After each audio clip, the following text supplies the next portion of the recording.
እሺ ንገረኝ ምን ልስማ እኔ ምን አውቃለሁ አንተ አንድ ደውለህ ጠራኝ ምን ልንገርህ ደውለህ ነው አሁን ያልከኝ እሺ ምን ትፈልጋለህ ትሰማለህ ምክንያት ስላለኝ ነው ያላ እያነሳሁልሽ አይደል ገብቶሻል እደውላለሁ እዚህ ብሩኬ እባክህ በቃኝ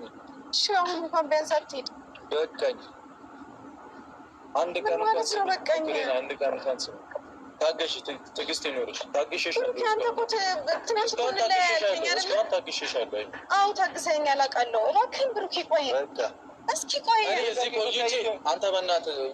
ዝም ማለት ዝም ማለት እኔ ዝም ማለት አልችልም እረፍ መልታምጣ እረፍ ፋሲል እሺ መሄድ ፈልጋለሁ እስኪ ዝም በል አገባም ምንድነው አመሰግናለሁ የምትለኝ ብሩኬ እባክህን ድጋሚ ሌላ ችግር መፍጠር አልፈልግም አማርኛ ነው እስኪ ዝም በል አንተ ብሩኬ እባክህን ትተኛ አትሄድ ዛሬ ብሩኬና ሀይሚዬ መጥተዋል ማለት ነው ብሩኬ ስቷት ሄዷል በቃኝ ሰለቸኝ ትዕግስት ያልቋል ብሏል የምር እውነት አለው ብሩኬ ፕራንክም ቢሆን ልክ አለው ሰላም አሰላሙ አለይኩም ወራህመቱላሂ ወበረካቱ ወደ ቤተሰቦቼ እንዴት ናችሁ ሰላም ናችሁ እኔ በጣም ሰላም ነኝ አልহামዱሊላህ እንደም ክርስቲያን ወንድሞቼ ሰላም ብያለሁ በያላችሁበት ያለ ሰላም ዝነት አይለያችሁ ለቤት አዲስ ከሆናችሁ ላይክ ሼር ሰብስክራይብ አድርጉ ዛሬም የነ ብሩኬ ነገር አተቋጨልንም እንግዲህ ትግስቱን ይስጠን እና ዛሬም ሀይሚዬ እንዳታገኙ ብሎት ነበረ ትናንትና አስጠንቅቋት ነበር ዛሬ በቃ ያልቅልናል አልቆ ፕራንክ ነው ብለው ይመጣሉ ብለን ስንጠባበቅ ውለን ዛሬም በሚያሳዝን ሁኔታ መጥተዋል ማለት ነው ሀይሚ ፋሲል ተብየው ጋር ሆና ደውላለታለች ለብሩኬ ያው ብሩአችንም መጥቷል ማለት ነው ግን በጣም ትግስቱ አልቋል በጣም ያሳዝናል የምር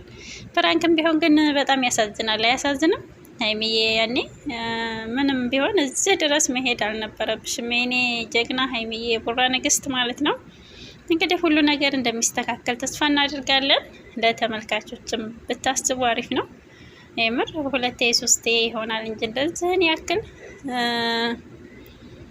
ተደጋጋሚ ቪዲዮ እንደዚህ መሰባበር ልብ መሰባበር ጥሩ አይደለም ለተመልካችም ማለት ነው እናንተ አንድ ትሆናላችሁ ኢንሻአላህ ተካሜራ ጀልባም ደግሞ አንድ ላይ ትሆን ይሆናል አይታወቅም ናችሁም ደግሞ ያው ግን እኛ ተመልካቾች የምር ልባችን ተሰብሯል እና አላህ ፈጣሪ መሀከል የገባውን ሶስተኛውን ሰው ፋሲል ተብየውን ጥግህን ያዝ የምር እንዴ ፕራንክ በየቦታው ነው እንዴ አንተ ፕራንክ የምትሰራው የምር ብዙ ቤት ነው ማየው ይሄ ፋሲል የሚባለው ማለት ነው እነ ሶፊያና ማን ነው አንዋር የሚባለው ጋርም ሰርቷልና ያለየሃል ሰላማችሁን ይመልሰው ብሩኬና ሀይሚ መቼም አይለያዩም አሁን የስራው ጸባይ ነው ግን እዚህን ድረስ መሄድ አያስፈልግም ነበረ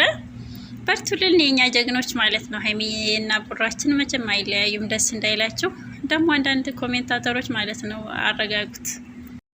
እና ሀይሚዬን የምትሳደቡ የምር ስርዓት ብትይዙ አሪፍ ነው የምር ስድብ ለማንም አይጠቅምም ሀይሚዬና ቡራ እንደዛም ተባጥረው አንድ ላይ ሆነዋልና አሁንም የስራው ጸባይ ነው ተመካክረው ነው የሚሆኑት ግን እኛን ጎዱን የምር እኛ የመዳም ቅመሞች በስራ ተጠግረን እሳቸው ፏፈሽ እያሉ በፍቅር ሲመጡ ነበር ደስተኛ የምንሆነው እንግዲህ ያው ከሚጠፉብንም ጭቅጭቃቸውም ይናፍቀናል በርቱ ማለት ነው እስከ መቼ ድረስ እንደሆነ አናቅም ማለቂያውን ቅርብ ያደርግልና ፍቅራችሁን ፏፈሽ የምትሉበትን ቀን ያቀርብልን እና ሀይሚዬን ባሰርቧት አሪፍ ነው ከእናንተ በላይ ለቡራ ሀሳቢ ናት ሀይሚዬ ማለት ነው እና የህይወት ምንጭና የህይወት መሰረቴ ዋና ነገር ናት ብሏል እኮ ብሩኬ መቼም አንረሳውም ብዙ ነገር አሳልፈናልና ያንን እያሰባችሁ በትዕግስት ተከታተሉ ውድ ተመልካቾቼ በጣም ይቅርታ ለዚህ አባባሌ ማለት ነው ግን ሀቂቃ መቼም አይለያዩም እሳቸው እና ሀይሚንም እየዘቀዘቃችሁ ምናምን በቲክቶክ የምር ቲክቶክ መግባት ነው ያስጠላኝ ትናንትና ለምስታም ልቦና ይስጠን የምር ሀይሚ ጀግና ወንድም አብርሽም እንደዛ ሩታና አብርሽ እንደዛ ያ ሁሉ ጊዜ ያሳልፈው ነው ትዕግስት ለሁሉም ነገር ጥሩ ነው የታገሰ መጨረሻ ያምራልና ያ ሁሉ አሳልፈው አሁን ግን ለማግባት በቅተዋል ሰርግ ፕሮግራም እያሉ ሚዲያውን አስለቅቆታል በዛ አጋጣሚ የሸጋ ሀይሚ ቆንጆ ወንድም ማለት ነው አብርሽ እንኳን ደስ አለህ ውለዱ ክበዱ ያማረ የሰመረ ትዳር ያደርግላችሁ እና ያው የስራው ጸባይ ሆኖ ነው እንጂ ሌላ ነገር አይፈጠርም። ትዕግስት እናድርግ እላችኋለሁ ውድ ቤተሰቦቼ።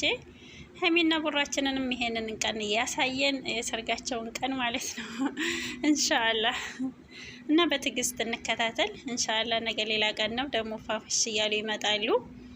ታገሱ ኮሜንታተሮች፣ አትሳደቡ። ከቻልን ዝም እንበል። ዝም ያለ ነጃ ወጣ ብለዋል የኛ ረሱል ማለት ነው ሰለላሁ ዐለይሂ ወሰለም። ዝም እንበል። ካልቻልን ደግሞ ያው ጥሩ ጥሩ የሚያጠናክር ነገር ኮሜንት እንጻፍላቸው ማለት ነው። ሀይሚዬ ያው ትክክል እናት ብዬ አይደለም ግን ያው ስራ ነው እንግዲህ የሆነ ነገር አለ መልስ እርግጠኛ ነኝ በመካከሉ ማለት ነው። የሆነ ነገር ይኖራል እንደዚህ የሰራይበት እንጂ አለ ምክንያትና አስተማሪ ያልሆነ ነገር እንደዚህ ረጅም ትጓዛለች ብዬ አላስብም። ሀይሚዬ የቡራ ንግስት በርቱልን። ሀይሚና ቡራችን ሰላማችሁ ይመለስ፣ ጥላት ደስ አይበለው እና ውድ ቤተሰቦቼ ፍቅራቸውና ሰላማቸው የድሮ ማንነታቸው የናፈቃቸው ችርስ ላይክ፣ ሼር፣ ሰብስክራይብ አድርጉኝ። እንሻላ ደግሞ ፏፈሽ እያሉ እንደሚመጡ ተስፋ እናደርጋለን። ሀይሚና ብሩኬ መቼም አይለያዩ። ደስ አይበላቸው። አንዳንዶች በውሸት ሌላ ነገር የምታስተላልፉ ልቦና ይስጣችሁ የምር እና የምንወዳችሁ የምናከብራችሁ ሀይሚና ቡራችን በርቱልን። 4 ልጆችን ደግሞ ተወልደው ያሳየን እያልን እኛ ሀያት ይስጠን ጤና ይስጠን እያልን ነው። እኛ ሌላ ጭንቀት አንፈልግም። ሰላማችሁን ይመልስልን።